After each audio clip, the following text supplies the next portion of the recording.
Hello, 7th and 8th grade peoples. It's Miss Woodruff. I missed you guys. Oh my goodness, this is so weird and crazy. But I'm so excited. You guys are in those classes. Y'all are turning in your assignments. You're doing those quizzes. We're all getting through this together. There are some bumps in the road, but y'all have been absolutely awesome. Keep being awesome. Keep being fantastic. Keep social distancing. Wash your hands. Be nice to your family. They're going through so much just like you are, and we're going to get through this together. And speaking of getting through things, we're going to keep going with Hamlet because you go to Rides Academy and your teacher is Miss Woodruff, and we're extra and we do the most. And so as junior high kids, not only are you tackling Shakespeare, but you are tackling Shakespeare online. But never fear, I am going to read this to you. And basically, if you remember, Shakespeare always had 5 acts in all of his plays, always 5. And what we're going to do today is we are going to finish up Act 4. Oh my goodness, we're almost done. And Act 5 is actually not really that long. It's kind of dramatic too. So we're going to finish up Act 4. Your writing assignment is going to be over this last little piece of Act 4. And then next week, we're going to look at the end of Hamlet. So what I'm going to do is I'm going to read for the scene preview. I'm going to read to you the actual words that they say. And just like what we were doing in class, I'm going to explain to you what's going on. So first off, let's set the scene. Last time we were in Hamlet, King Claudius has freaked out and he's basically trying to get rid of Hamlet. And so he takes Rosencrantz and Guildenstern and he asks them to escort Hamlet to England. Now, Hamlet thinks he's just going to England, maybe to go back to college, this, that, and the other. But as we all know, King Claudius has sent a letter with Hamlet and Rosencrantz and Guildenstern asking that King of England actually to kill Hamlet. In the letter, he says things like Hamlet's crazy, he's a threat to the throne, he's not behaving rationally, you got to get rid of him. However, in this very, very short scene of scene 6, we find out that maybe things didn't turn out the way that King Claudius wanted it to. So I'm going to read the scene preview and then I'll do the words to watch. So this is Act 4, Scene 6. In this very short scene, Horatio is met by a small group of pirates or sailors, and one of the pirates gives him a letter from Hamlet. This letter reveals that Hamlet was captured by a band of pirates on his way to England. Though he has been captured, Hamlet says the pirates have treated him relatively well, and he believes they will eventually release him. The scene ends with Horatio being led to Hamlet by the pirates. Words to watch. Ere, before. Compelled valor, forced bravery. In the grapple I boarded them. During the battle, I went on board the pirate ship. And so here I've included a picture that I found online. You can see we have Horatio here intently reading something, and then we have a group of guys. Believe it or not, these are supposed to be pirates. I know they don't look like pirates, but they are.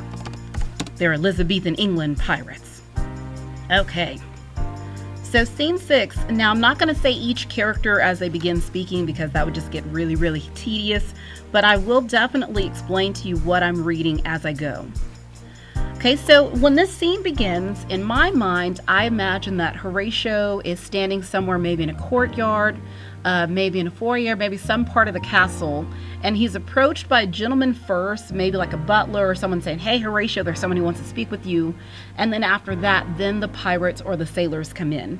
So enter Horatio with some others, and then Horatio begins with, "What are they that would speak with me?" "Seafaring men, sir. They say they have letters for you."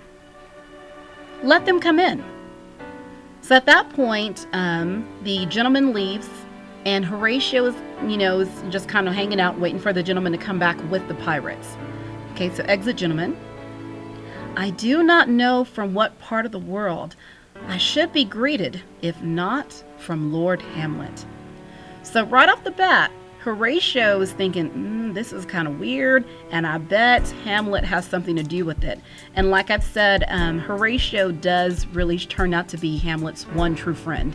He doesn't have a lot of friends in this play, doesn't really have very many at all, but Horatio proves to be a true ally to Hamlet. Okay, so the gentleman comes back and he sends in the pirates. And in the play, instead of saying pirate, they call them sailors. So the sailor says, God bless you, sir. Let him bless thee too. He shall, sir, and it please him. There's a letter for you, sir. It came from the ambassador that was bound for England. If your name be Horatio, as I am to know it is. Okay, so the sailors and Horatio have a nice warm greeting, and he says he has a letter that comes from the ambassador that was on board. Now, the ambassador he's referring to is Hamlet. So instead of calling Hamlet the prince, he calls him an ambassador. Now, the next part is Horatio. He's speaking, but Horatio was reading the letter that was written to him from Hamlet. So he reads, Horatio, when thou shalt have overlooked this, give these fellows some means to the king. They have letters for him. Ere we were 2 days old at sea, a pirate of very warlike appointment gave us chase. Finding ourselves too slow of sail, we put on a compelled valor, and in the grapple, I boarded them. So Hamlet begins by saying they've been sailing for about 2 days trying to get to England, and they were attacked by a pirate ship. And he says they had some compelled valor. They tried the best they could, but they couldn't keep the pirate ship from basically getting to them and taking all their nice things, maybe money, wealth, whatever. Now, Hamlet does an interesting thing. Instead of saying, oh my goodness, pirates, let me be afraid of them, let me freak out, this and the other, Hamlet actually gets on the pirate's boat. He says, in the grapple, ooh, sorry, y'all. Whoa, that's not right. Here we go. He says, in the grapple, I boarded them. He actually gets on board the ship with the pirates. He is rightly suspicious of Claudius's intentions to send him to England, and so he figures even if it's with a group of pirates, I am safer away from wherever Claudius is trying to send me. Okay, he goes on to say, on the instant they got clear of our ship, so I alone became their prisoner. They have dealt with me like thieves of mercy, but they knew what they did.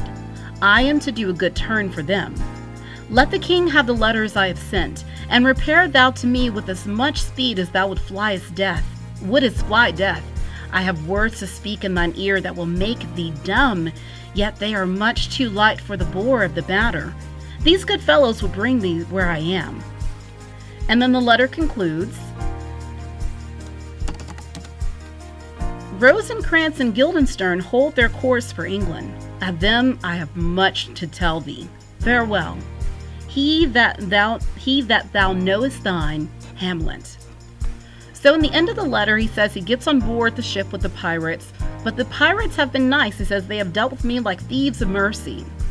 But they're not just doing things to be nice, doing things to be kind. Pirates are in it for the money. So he says, in order for me to not be eventually murdered by these guys, they need some kind of payment. So the letter that the pirates have with them that's supposed to go to King Claudius is basically going to ask for his ransom. Now, of course, Claudius is trying to kill Hamlet. He wants to get rid of Hamlet. But he can't let other people know that that's what he's thinking. So he's probably going to go ahead and agree to pay the ransom for Hamlet. The pirates are happy. Hamlet's not dead. Yay, life is good. Now, also, he says after Horatio has given these letters to the king, he wants Horatio to come and meet him. He says, oh my goodness, Horatio, we need to talk. I got to tell you some important things. Okay, so after reading this letter, Horatio here is speaking directly to the pirates, and he says, come, I will give you way for these your letters, and do it the speeder that you may direct me to him from whom you brought them. Exeunt. So Horatio was going, oh my goodness, it was Hamlet that sent this letter. I need to hurry up and talk to him. Take me directly to Hamlet. And believe it or not, that's all of scene 6. That's it. Short and sweet, Horatio reading a letter. Now let's get into scene 7 of Act 4. In scene 7, we see Claudius and Laertes speaking to each other. If you remember, the scene before scene 6, scene 5, Laertes bursts into the castle. He's very, very angry. He's confused about what happened with his father. He's mad. He's got an angry mob with him. And Claudius basically calms him down by saying, look, Laertes, calm down. Let's talk about this. I'm going to tell you everything that you need to know. And the end of Act 4, in scene 7, we see the conversation that Claudius and Laertes have, and we see the mind of Claudius is a dark and twisted place. And also, we see Laertes. Laertes and Hamlet are very similar. Both of them have fathers who were murdered. Hamlet is responding to his father's murder one way, and now we're going to see how Laertes is responding to his father being murdered. So I'm going to start out with the scene preview. In this scene, King Claudius and Laertes meet. At first, King Claudius calms down the angry Laertes.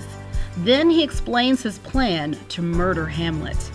He will have Laertes and Hamlet participate in a fencing, the sport of sword fighting match. However, instead of the swords or rapiers with rounded, blunted ends, King Claudius will give Laertes a fully sharpened weapon. This way, if Laertes touches or strikes Hamlet, Hamlet will be severely and hopefully mortally wounded. Laertes adds that he will also dip the sharpened point of his sword in poison to ensure that Hamlet will be killed. Going one step further, King Claudius decides he will also have a special cup filled with poisoned wine present during the match that he will offer to Hamlet to ensure that Hamlet is murdered. As they wrap up their murder plot, Queen Gertrude enters and gives Laertes the terrible news that Ophelia has died. In her troubled state, Ophelia has decorated her hair and the unusually elaborate clothing she was wearing with flowers and climbed on a tree limb that hung over a brook or a small stream.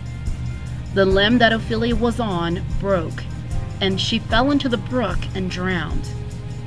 Ophelia's tragic death has become a favorite subject for many works of art. Words to watch: acquittance, showing innocence; sith, sense; thereunto recount, then I will tell you. Postscripts, notes added to the end of a letter, or P.S.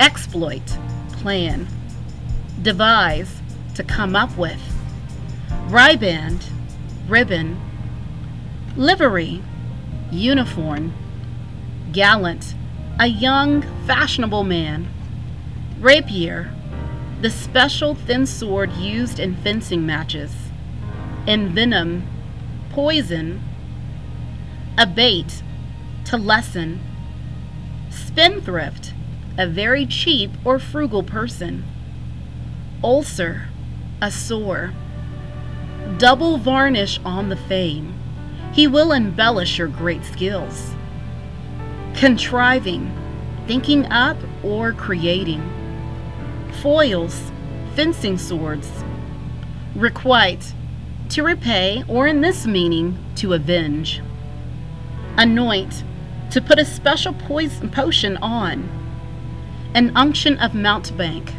a special poison; cataplasm, bandage; contagion, poison; gall, in this meaning, to cut; assayed, attempted; chalice, a special, usually heavily decorated cup; woe, suffering; fantastic garlands, beautiful long ropes of flowers used for decoration; there on pendant boughs her crowned weeds. Ophelia wanted to make herself a crown with the leaves or weeds found on the branch of a tree hanging over a brook. Endued, having or given certain qualities. Garments, clothes. Adieu, French for goodbye. Okay, so let's get into scene 7. So in my mind, we're in a part of the castle still. Maybe we're in like King Claudius's office or his special little chamber, maybe his library, and it's just Laertes and Claudius talking. And almost immediately, Claudius somehow creates this elaborate murder scheme. And it's so interesting to me that he was so able so quickly to come up with this very detailed murder scheme.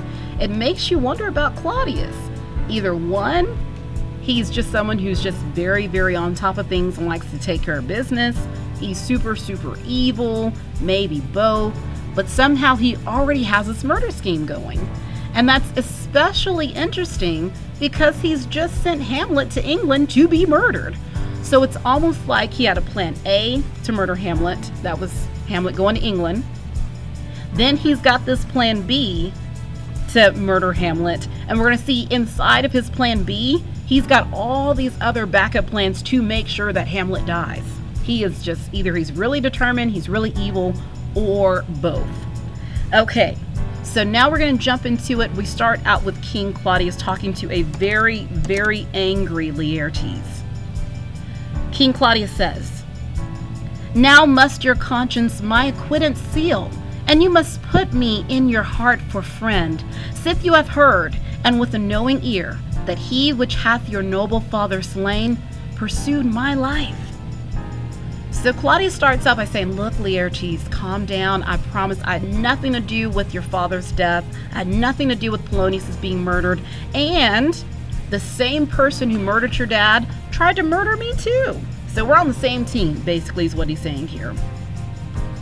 Laertes says, "It well appears. But tell me why you proceeded not against these feats, so criminal and so capital in nature, as by your safety, greatness, wisdom, all things else you mainly were stirred up." So Laertes says, okay, fine. I don't believe that you murdered my dad. But if you know who murdered him, you're the king. You have unlimited power. You have access to anything. Why in the world didn't you go find the person that murdered my dad and bring him to justice? Okay, so the king says, "Oh, for two special reasons, which may to you perhaps seem much unsinewed, but yet to me they are strong. The queen, his mother, lives almost by his looks, and for myself, my virtue or my plague, be it either which, she was so conjunctive to my life and soul, that as the star moves not but in his sphere, I could not but by her. The other motive, why to a public count I might not go, is the great love the general gender bear him." Sorry, let me get to the next page.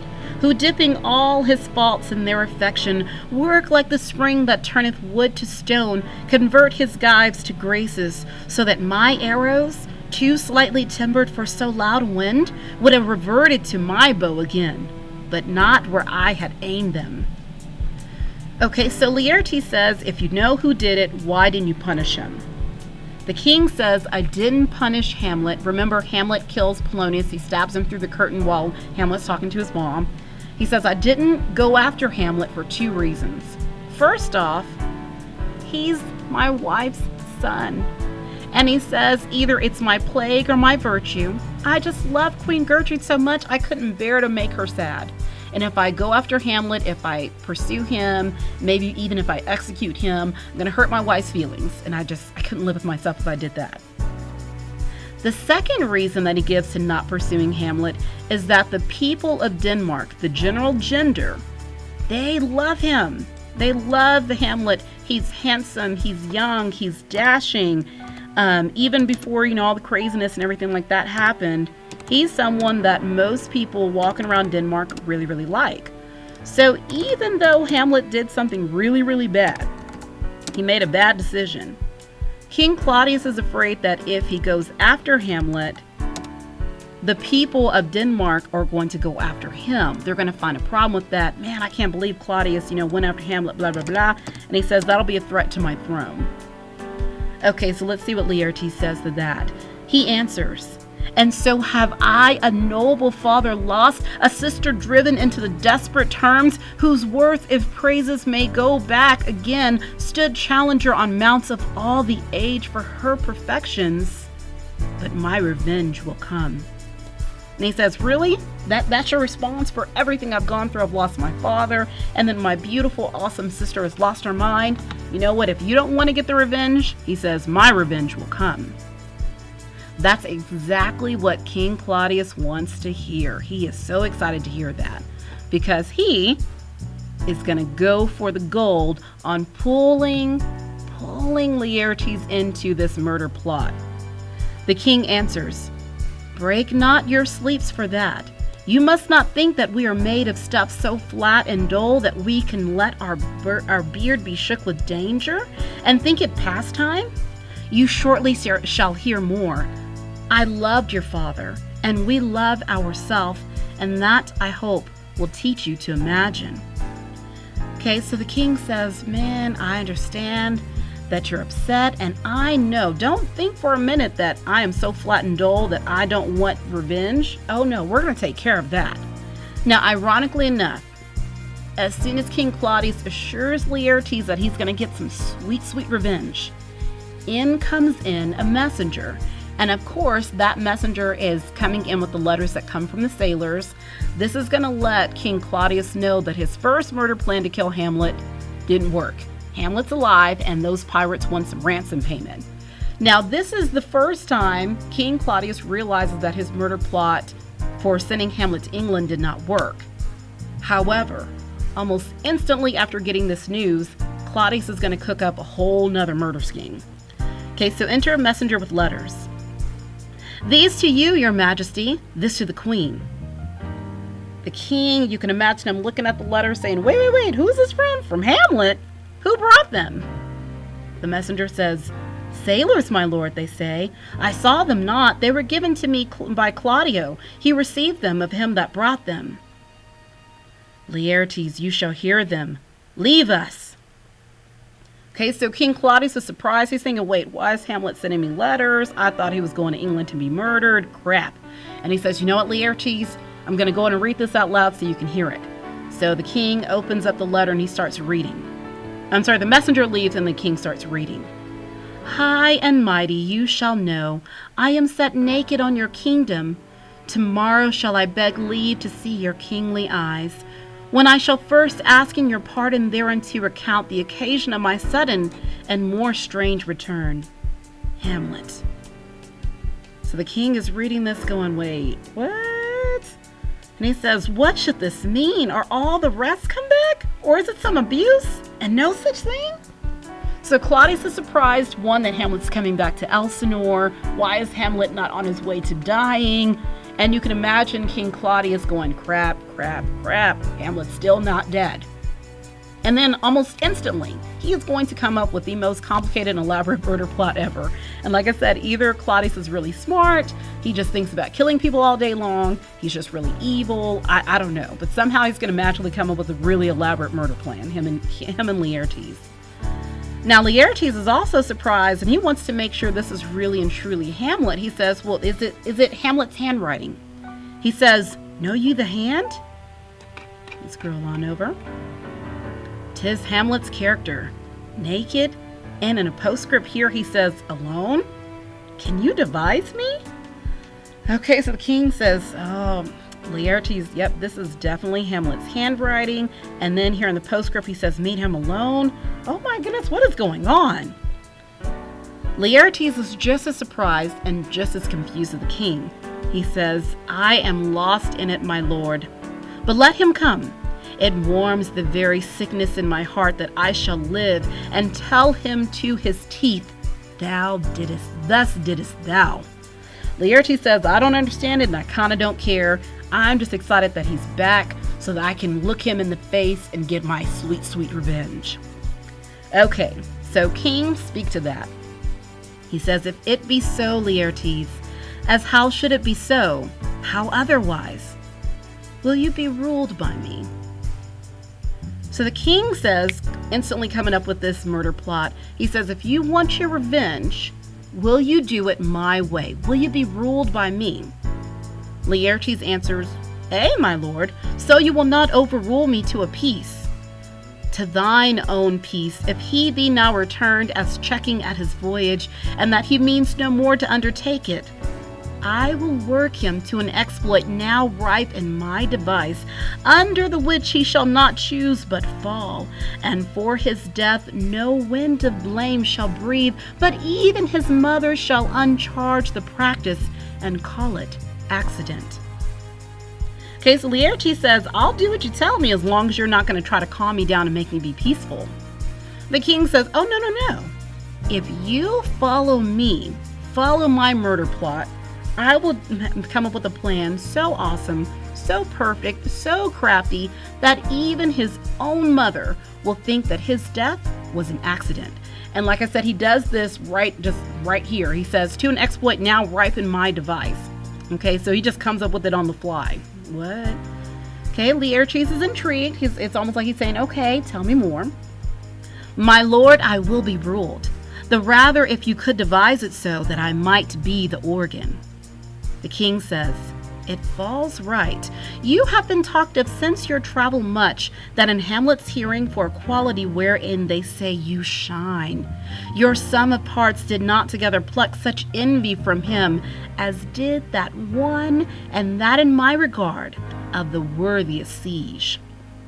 Okay, so the king starts out by saying, since you've been gone back to school, because remember Laertes has been going to college as well. He goes to school in Paris.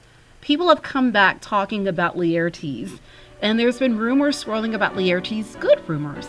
Laertes is so good at this. Laertes is so good at that. But there's one thing that Laertes is really, really good at. And he says, wherein they say you shine. Laertes is intrigued. He says, what part is that, my lord? Okay, let me go to the next page. A very wry band in the cap of youth, yet needful too, for youth no less becomes the light and careless livery that it wears than settled age his sables and his weeds, importing health and graveness. 2 months since here was a gentleman of Normandy. I have seen myself and served against the French, and they can well on horseback, but this gallant had witchcraft in it.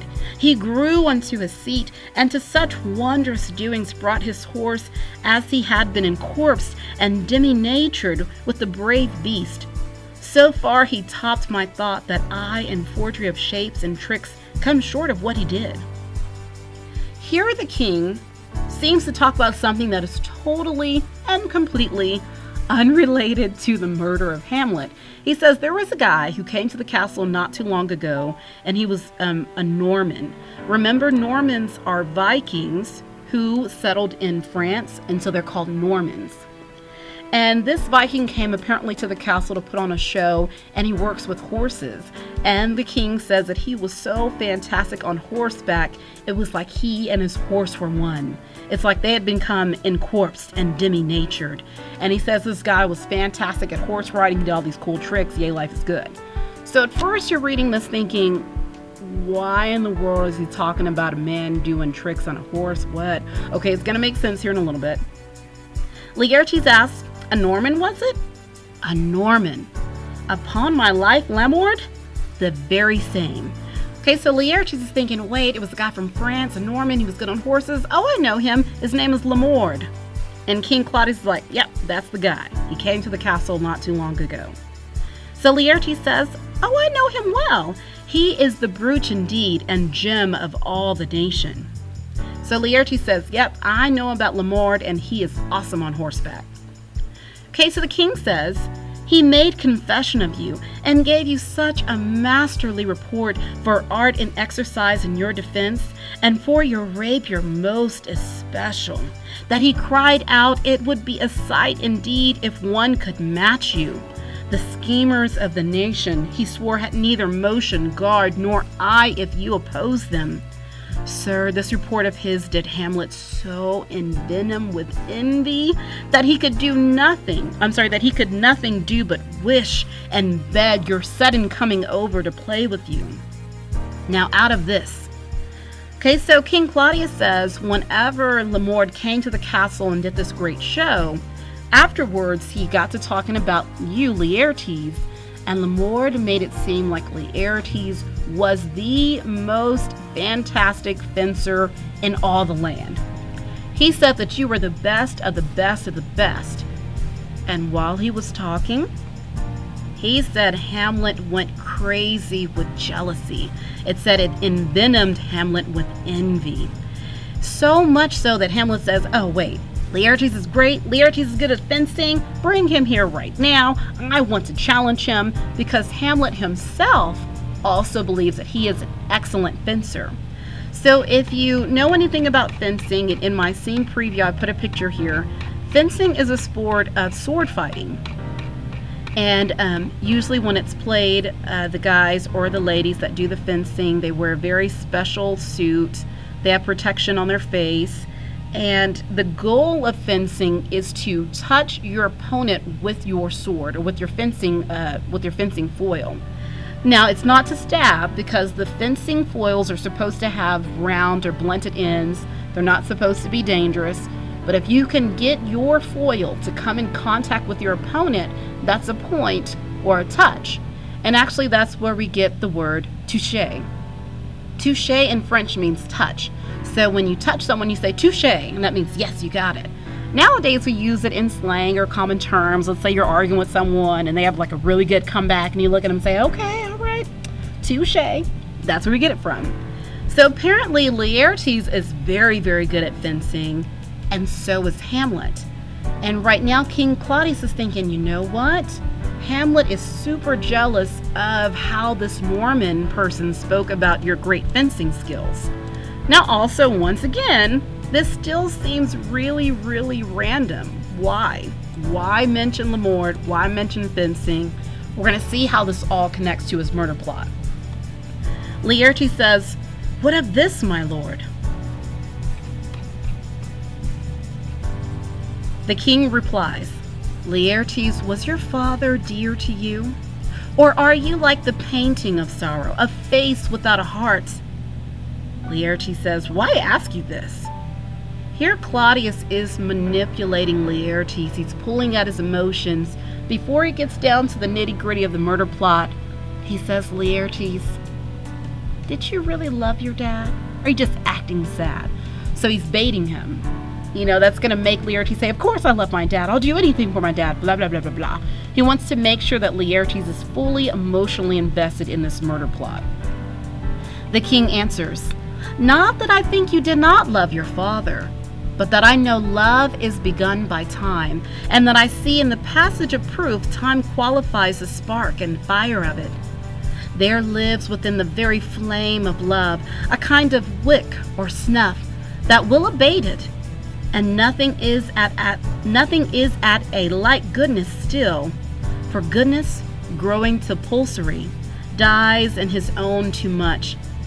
That we should do when we would, for this wood changes and hath abatements and delays as many as there are tongues, are hands, are accidents, and then the should is like a spendthrift sigh that hurts by easing. But to the quick of the ulcer, Hamlet comes back. What would you undertake to show yourself indeed your father's son more than in words?" Basically, King Claudius says at the beginning of this big, long reply that sometimes people are really angry at first. They're mad, they're filled with passion. But then as time goes on, as time passes, they lose the spark and fire of it. So at first you're like, yes, I'm going to do it. But then as time goes on, it's, oh, I would, or I should, or I could. And then the would changes to and delays, and oh, you know what, I thought about it, but I didn't get to it. So he's basically saying, Laertes, I want to know if you're just as passionate now, are you going to be that passionate later on when you do see Hamlet? Are you really, really, really indeed your father's son? More than just in words. Okay, now of course that is pulling at Laertes' emotions. Of course he's going to reply to that saying, of course I'm my father's son. He says, to cut his throat in the church. So Laertes says, I am so committed to revenge. I am so angry at Hamlet. I would literally kill him. Literally cut his throat inside of a church. I would commit murder inside of God's house. Whoa. That's exactly what King Claudius wants to hear. Let's get into the murder plot that he has. The king says, no place indeed should murder sanctuarize. Revenge should have no bounds. But good Laertes, will you do this? Keep close within your chamber. Hamlet returned shall know you are come home. We'll put on those shall praise your excellence and set a double varnish on the fame the Frenchman gave you, bring you and fine together and wager on your heads. He, being remiss, most generous, and free from all contriving, will not peruse the foils, so that with ease, let me get to the next page, or with a little shuffling, you may choose a sword unbaited, and in a passive practice, requite him for your father. So step one in this elaborate murder plot is Laertes, even though, yes, he's back at the castle, yes, Hamlet's going to know he's home, Laertes and Hamlet aren't going to have contact with each other right off the bat. What King Claudius is going to do is he's going to make it so that there are all these other people walking around the castle who are going to talk up Laertes' fencing skills. Oh, he's the best. Oh, he's so great. Oh, he's so fantastic. Yay, Laertes. Upon hearing this, Hamlet is going to want to challenge him. Oh, he's so great. I want to fight him. Let's do this. And the king is even going to put some money on it. He's going to put wagers on the fighters. Now, when the actual fencing match occurs, like I said, normally fencing swords are not sharpened. They have a blunted end. But King Claudius is going to put in a fencing sword that is unbaited, or basically not blunted. It's going to be a sharpened sword. And then he says, in the game, when you do touch him, you can requite him for your father. You'll get your revenge because you're literally going to be stabbing him. Laertes loves that idea, and he wants to take it one step further. He says, I will do it, and for that purpose I'll anoint my sword. I bought an unction of mountebank so mortal that but dip a knife in it, where it draws blood, no cataplasm so rare collected from all simples that have virtue under the moon can save the thing from death that is but scratched withal. I'll touch my point with this contagion, that if I gall him slightly, it may be death. So Laertes goes on to say, you know what, I'm going to take it one step further.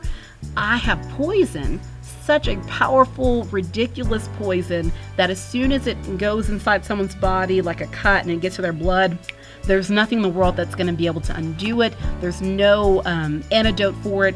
I'm going to take that poison and put it on my sharpened sword. The king's loving that. He says, let's further think of this. Weigh that convenience both of time and means may fit us to our shape. If this should fail, and that our drift look though our bad performances, 'twere better not essayed. Therefore, this project should have a back or second that might hold if this did blast in proof. Soft, let me see. Okay, so the king says, you know what, that's a great idea, but let's make sure we really get this done. So here we have our Plan B murder plot with a sharpened sword. And then also we're going to put poison on the sword. And then also King Claudius is going to add another assurance that Hamlet's going to be murdered. He says, we'll make a solemn wager on your cunnings. I have it, when in your motion you are hot and dry, as to make your bouts more violent to that end, and that he calls for a drink. I have preferred him a chalice for the nonce, whereon but sipping, if he by chance escape your venom stuck, our purpose may hold there. Okay, so King Claudius says, you know what? Let's take this whole thing one step further. There is a cup that Hamlet likes. He prefers it. It's a fancy cup, it's a chalice. And in that chalice, he's going to put poison wine.